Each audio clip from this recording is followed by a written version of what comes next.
Hello, चलिए बच्चों, तो हम लोग देखते हैं एपिसोड 24 में कौन सा टॉपिक देखते हैं। तो सबसे पहले इसके पहले हम लोगों ने देखा था कि संपर्क में रखे गए दो लेंसों के समतुल्य फोकस दूरी का व्यंजक प्राप्त करना। अब हम लोग एक ऐसा थ्योरी पढ़ेंगे जिसमें दो लेंसों को अगर कुछ दूरी पर रख दिया जाए तो उसके समतुल्य लेंस के फोकस दूरी का सूत्र क्या होगा। तो ये एक बड़ा अच्छा थ्योरी है क्योंकि इसमें हम लोगों के पास मात्र दो ही लेंस होगा, वो भी किसी भी नेचर का, किसी भी प्रकृति का हो सकता है। या तो दोनों उत्तल हो सकते हैं या दोनों अवतल हो सकते हैं या एक उत्तल और एक अवतल हो सकता है, और उनके मिलने से कोई भी फोकस दूरी का लेंस बन सकता है। यानी कोई दो लेंस हम लोगों के पास हैं, उनको उनके बीच की दूरी हम लोग घटा बढ़ाकर किसी भी फोकस दूरी और किसी भी प्रकृति का लेंस बना सकते हैं। दो उत्तल लेंस हम लोगों को दिए गए हैं, हम लोग उनको मिला करके कुछ दूरी पे रख के अवतल लेंस बना सकते हैं। दो अवतल दिए गए हैं, उनसे हम लोग उत्तल बना सकते हैं। एक उत्तल एक अवतल दिया गया है, उससे भी कोई लेंस बना सकते हैं किसी भी फोकस दूरी का। तो इस थ्योरी को जानने के क्रम में सबसे पहले हम लोगों को जानना होगा विचलन कोण यानी एंगल ऑफ डेविएशन क्या है। तो एंगल ऑफ डेविएशन जैसा कि नाम से ही स्पष्ट है, इसको डेल्टा से सूचित किया जाता है, यानी यह हो गया विचलन कोण। तो नाम से क्या स्पष्ट है कि ये जिस रास्ते को जा रहा था, जिस रास्ते पे ये चल रहा था, यह अपने उस डायरेक्शन से विचलित हो गया, डेविएट हो गया।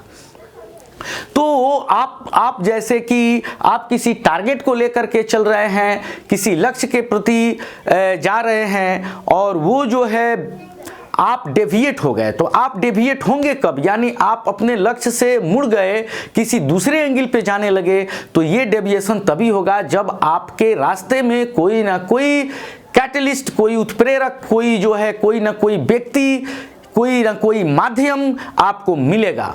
तो जैसे कि अगर बात करें यहाँ पर समतल दर्पण की, तो ये प्लेन मिरर हो गया, और इस समतल दर्पण में अगर प्रकाश की किरण यहाँ से आ रही है, अगर ये मिरर नहीं होता तो क्या होता, तो ये प्रकाश की किरण सीधे इस दिशा में निकल जाती। लेकिन ये रे ऑफ लाइट क्या हुई, तो यहाँ से रिफ्लेक्ट हो गई, यानी परावर्तित हो गई।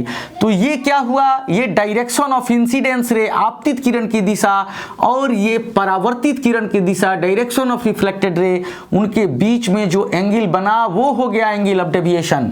यानी जिस दिशा में जा रहा था और अब जिस दिशा में जाने लगा, उसके बीच का जो एंगल है वो एंगल ऑफ डेविएशन हुआ लाइट के लिए।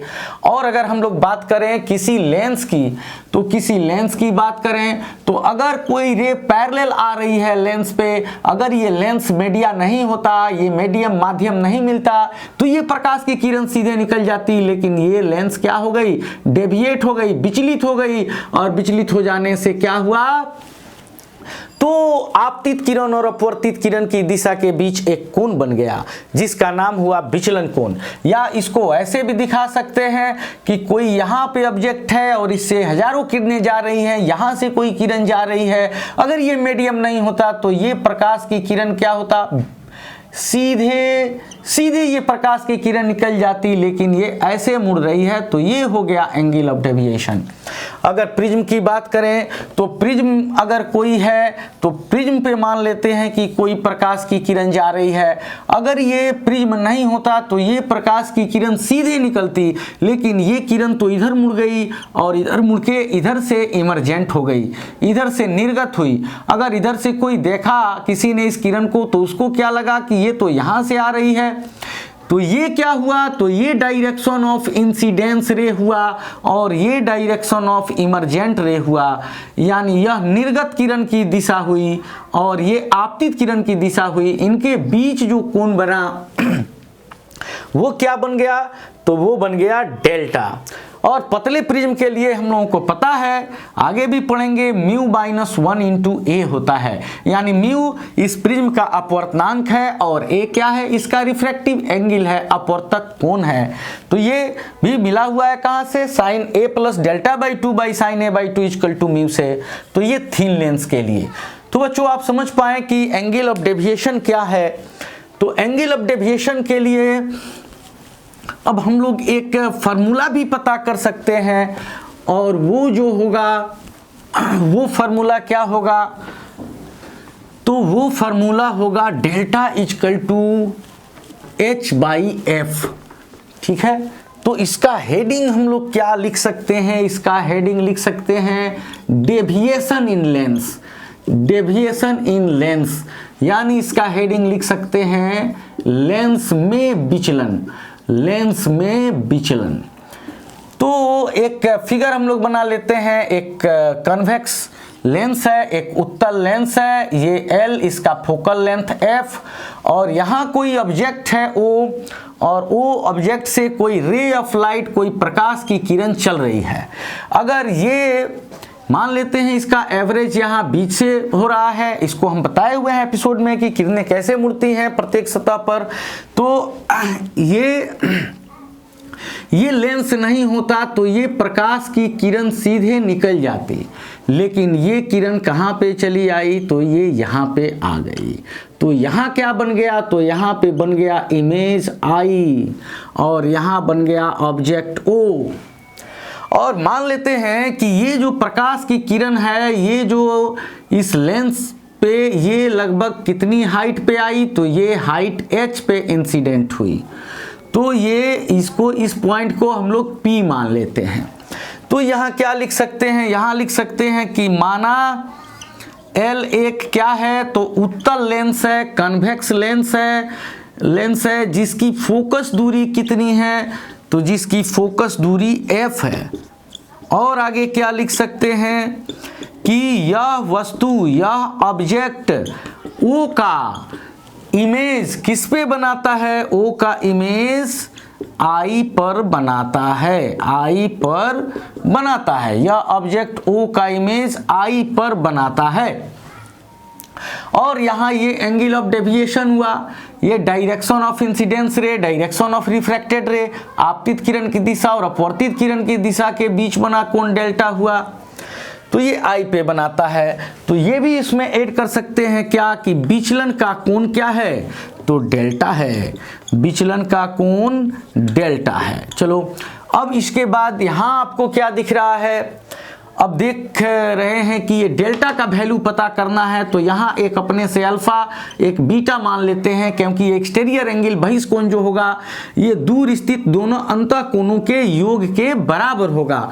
तो अब यहाँ लिख सकते हैं नाउ इन ट्रायंगल POI, यानी त्रिभुज POI में आपको क्या मिला, आपको मिला डेल्टा, और डेल्टा कितना के बराबर है, तो अल्फा और बीटा के योग के बराबर है। और डेल्टा इजकल टू अल्फा क्या है, तो आप गोलीय सतह से अपवर्तन में समझे हैं कि ये कोण जो होगा वो सामने चाप और त्रिज्या के बराबर होगा।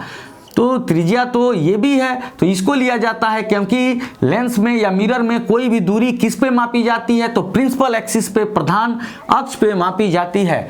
और लेंस का ये ऑप्टिकल सेंटर, प्रकाशीय केंद्र को L या O कुछ भी मान सकते हैं। अब अल्फा की बात करें तो अल्फा के सामने क्या हो जाएगा, ये कोण बराबर चाप अल्फा, कोण बराबर चाप H हो जाएगा, और त्रिज्या LO हो जाएगा। तो ये क्या हो जाएगा, यानी PL बाई, यहाँ लिख सकते हैं PL बाई LO लिख सकते हैं। और अगर बीटा की बात करें तो कोण के सामने चाप क्या हो गया, तो कोण के सामने चाप हो गया PL, और ये हो गया PL, और त्रिज्या क्या, तो त्रिज्या LI, तो ये हो गया LI। अब यहाँ पे हम लोग PL को कॉमन कर सकते हैं, कॉमन करके 1/LO प्लस 1/LI बचा हम लोगों के पास। तो डेल्टा PL क्या है, तो PL जो है वो हाइट है, जितने हाइट पे प्रिंसिपल एक्सिस से, प्रधान अक्ष से जितनी ऊंचाई पे ये किरण आपतित हो रही है उसकी ऊंचाई है। और यहाँ पे 1/LO क्या है, तो ऑब्जेक्ट है, बाएं है तो -U है, तो ये -U हो गया, और प्लस 1/LI क्या है, दाएं है तो +V है, तो यहाँ +V कर दिया हमने। तो ये क्या मिला, ये मिला डेल्टा H इंटू 1/V, और ये हो गया -1/U। और आप जानते ही हैं कि H और 1/V minus 1/U is equal to 1/F। तो यहाँ आपको क्या मिला, यहाँ मिला delta equal to H/F। Delta equal to H/F का एक एक्सप्रेशन मिला आपको। तो आप चाहें तो इसका स्क्रीनशॉट लेकर अपना नोट्स बना सकते हैं। तो अब आगे हम लोग ये, अब आप सोच रहे होंगे कि ये क्यों पढ़े हम लोग। तो अभी चर्चा हुई थी क्या कि अगर दो लेंस हैं और कुछ दूरी पर रख दिए जाएं तो अलग अलग दूरी पे रखने पे उनका फोकल लेंथ अलग अलग हो जाता है। उनके इक्वावेलेंट लेंस का फोकल लेंथ, दो लेंस जो हैं अगर उन्हें अलग अलग दूरियों पे रखा जाता है तो उनके समतुल्य लेंस का फोकस दूरी अलग अलग हो जाता है, उनका नेचर अलग अलग हो जाता है। तो ये कैसे चेंज होता है, किस मैथमेटिकल इक्वेशन के द्वारा, इसको हम लोग पता करेंगे। तो इसका हेडिंग क्या लिख सकते हैं, इसका हेडिंग लिख सकते हैं क्या कि कुछ दूरी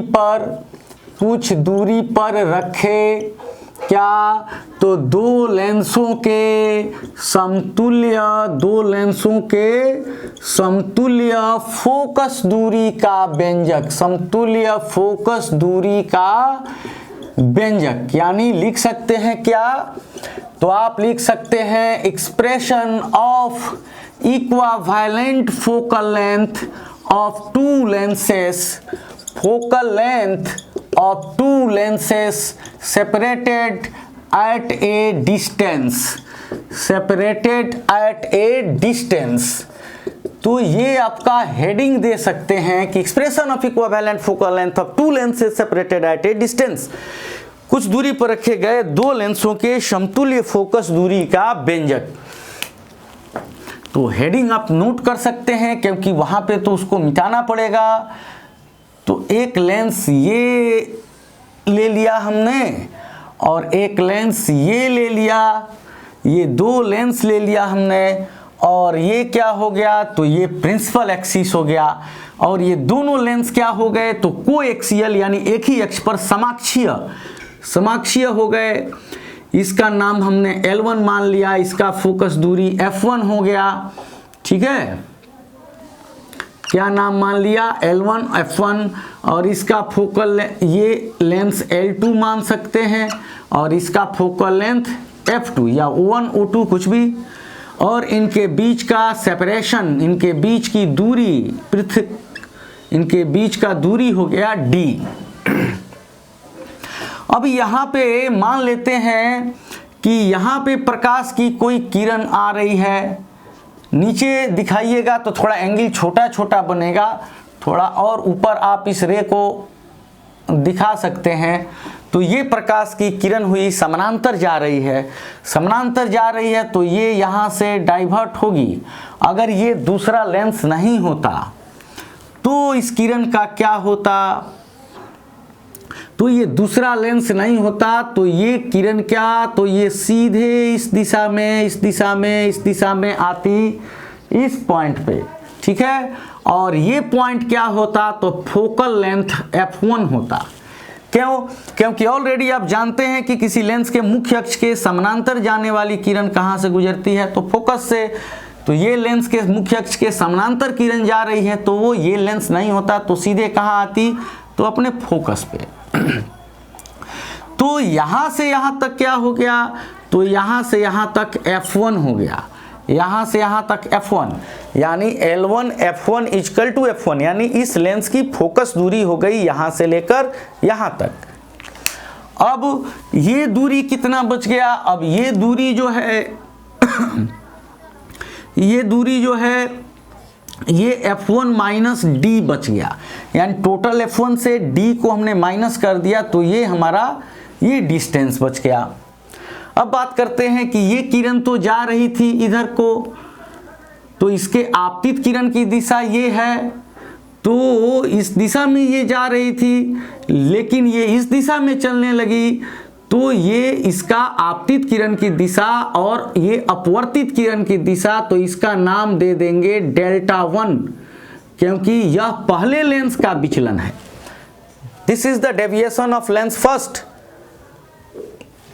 और ये लेंस क्या इस किरण को सीधे निकलने देगा, बिल्कुल नहीं, ये इस किरण को यहां मोड़ेगा, मोड़ करके ये लास्ट एक पॉइंट इमेज मान सकते हैं, कोई अनंत पे वस्तु है तो उसका लास्ट इमेज यहाँ बन रहा है। तो ये जो लेंस है इस पर आपतित किरण की दिशा ये है और इस पर जो है अपवर्तित किरण की दिशा ये है, तो इसका डेविएशन, इसका जो विचलन होगा वो हो जाएगा Δ2। तो ये डेविएशन होगा Δ2। और मान लेते हैं कि ये जो इस पे जो किरण जो है इंसिडेंट हुई, ये इंसिडेंट हुई h1 हाइट पे, और इस पे जो रे इंसिडेंट हुई जिसको बीच से भी आप दिखा सकते थे, इसको आप बीच से भी दिखा सकते थे। तो यहाँ पे ये इंसिडेंट हुई कहाँ पे, तो h2 पे, h2 हाइट पे।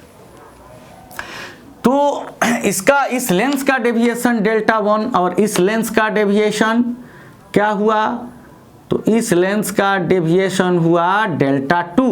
ये जा रही थी इधर, चलिए इधर। अब इन दोनों लेंसों के बदले अब ये दोनों लेंस मिलकर कर क्या रहे हैं, तो ये दोनों लेंस मिलकर के समानांतर आने वाली किरण को लास्टली आई तक पहुंचा रहे हैं। अगर इन दोनों लेंसों को हटा करके अगर यहां से देखा जाए तो एक पॉइंट यहां नजर आएगा, तो ये जो होगा इस पॉइंट पर अगर एक लेंस रख दें, इस पॉइंट पे अगर एक लेंस रख दें और उसका नाम मान ले क्या, तो L, और इसका फोकस दूरी क्या मान ले, F, और इन दोनों को हटा दें और ये लेंस क्या करे कि इस समानांतर आने वाली किरण को क्या करे, अकेले लाकर आई पर काट दे, तो यह इन दोनों लेंसों के बदले समतुल्य लेंस कहलाएगा। अगर ये लेंस अकेले इस समानांतर इस किरण को, आने वाली किरण को जो समानांतर आ रही है मुख्य अक्ष के, इसको अकेले लाकर आई पर काट दे, तो इन दोनों लेंसों का इक्विवेलेंट लेंस ये अकेले कहलाएगा, क्योंकि दोनों लेंस मिलकर के इस समानांतर आने वाली किरण को लास्टली आई पर काट रहे हैं। तो इस अवस्था में, और इसकी ऊंचाई क्या होगी, तो इसकी ऊंचाई तो इसी के ऊंचाई के बराबर होगी, यानी इसकी ऊंचाई भी होगी h1 ही, और ये Δ2 होगा, तो ये एंगल भी क्या होगा, तो ये एंगल भी यहाँ Δ2 ही होगा, ये एंगल Δ2, क्योंकि ये और ये क्या हो गए, तो सम्मुख कोण। और ये जो लेंस है L, इस पे तो किरण आ रही थी इस दिशा में और लास्ट में जा रही है इस दिशा में, तो इसका डेविएशन हो गया डेल्टा। ठीक है, तो ये जो लेंस है, ये समानांतर जो किरण आ रही थी, ये जो समानांतर किरण आ रही थी उसको ये यहां से मोड़ दिया।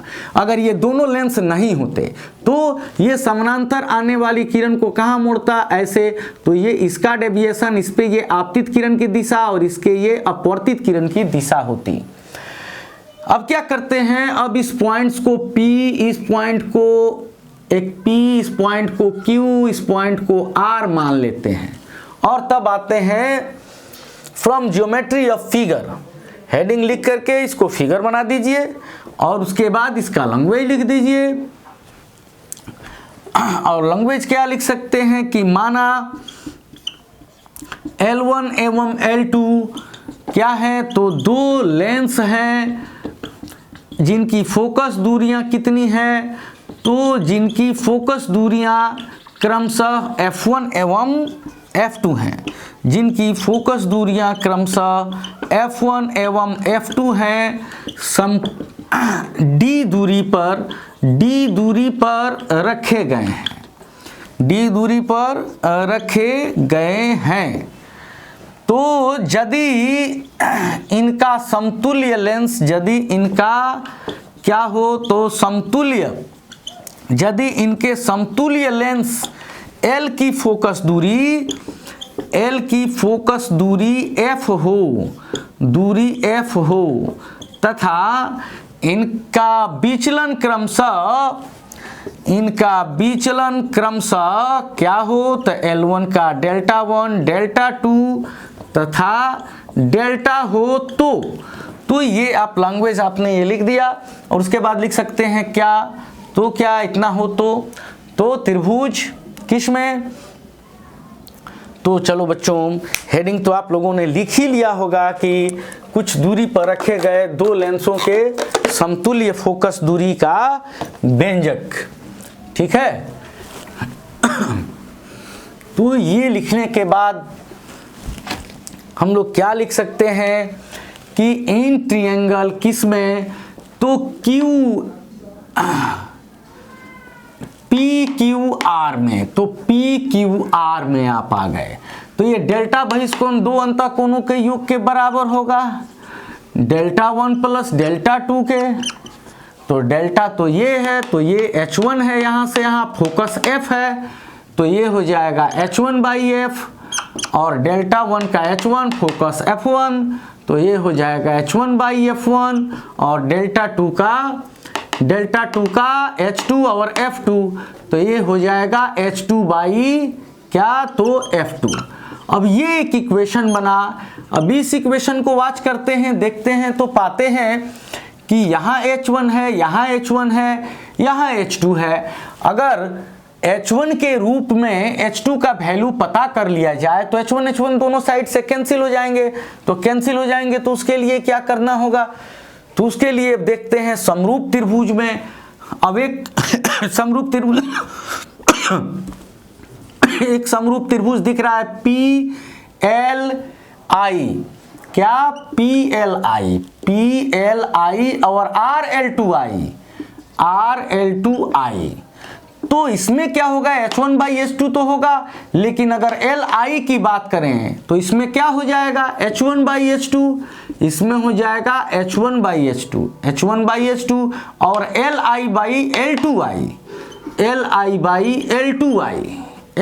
Li/L2I। तो ना ही हम लोगों को L2I का वैल्यू पता है यहाँ, ठीक है, और ना ही Li का वैल्यू पता है। तो हम लोग ये समरूप त्रिभुज नहीं लेकर दूसरे समरूप त्रिभुज की तलाश करेंगे। तो हम लोगों को क्या मिलेगा, तो हम लोगों को मिलेगा समरूप त्रिभुजों QL1F1 और RL2F1। किस में मिलेगा, तो QL1F1 एंड किस में, तो RL2F1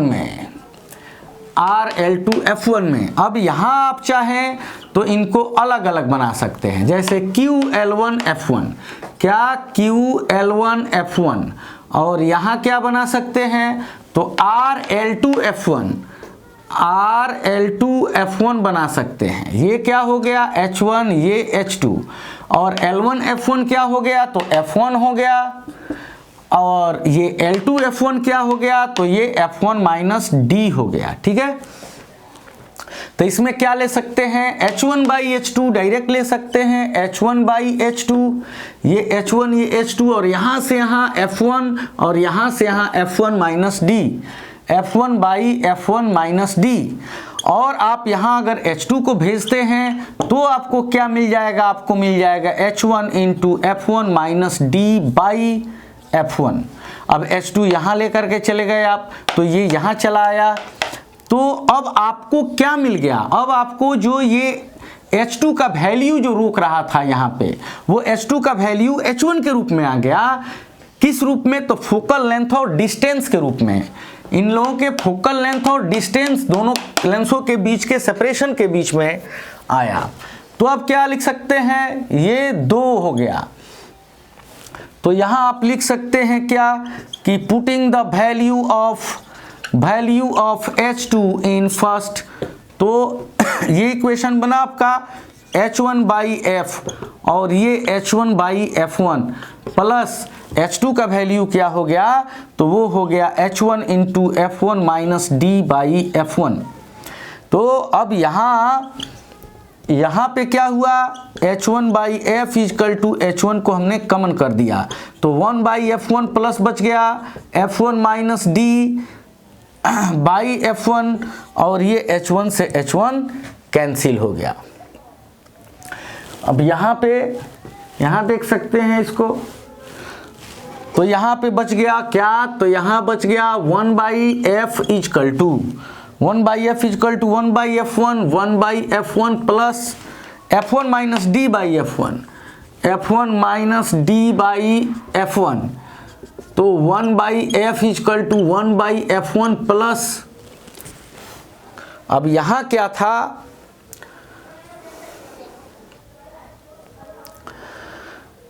तो यहाँ पे